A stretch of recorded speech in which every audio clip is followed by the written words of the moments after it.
Members of Congress say they want to cut spending, and yet time and again they demonstrate they are incapable of doing so. Congress isn't very good at cutting spending. Overall federal spending has increased dramatically since 2000, and borrowed spending has increased at an even faster rate. Even the budget that was just passed out does not conform to the limits that they set for themselves just last year.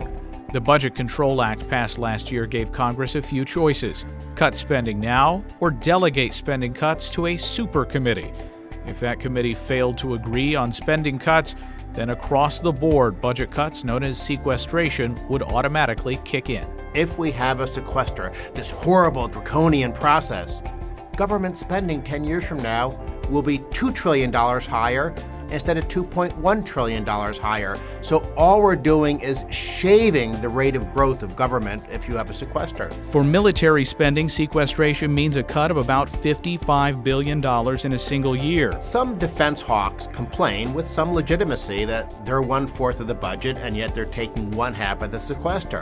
Military spending has increased over 90% since 1998, fueled by a decade of spending on wars in Afghanistan and Iraq. It's higher than it's been throughout most of the Cold War, and all we would do under sequestration is go back to about 2006 or 2007 levels, which was already an exceedingly high defense budget. So it's really quite a minor cut after a massive increase. The cuts under sequestration occur mainly in 2013. After 2013, the budget starts to climb again. You're still talking about the defense budget being $100 billion higher 10 years from now than it is today.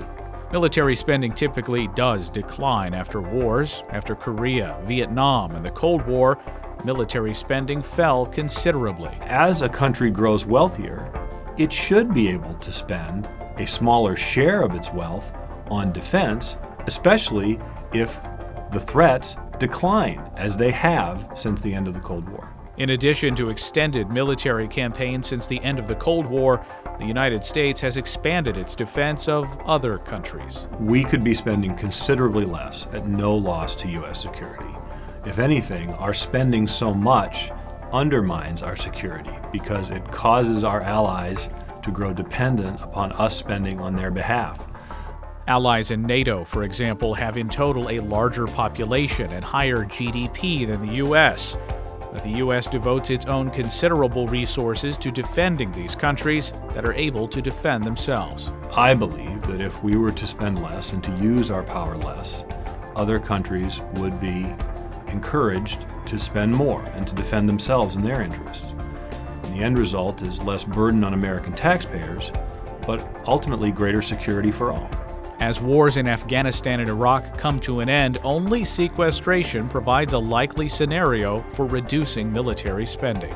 It simply does what politicians refuse to do, which is to somewhat slow the growth of federal spending.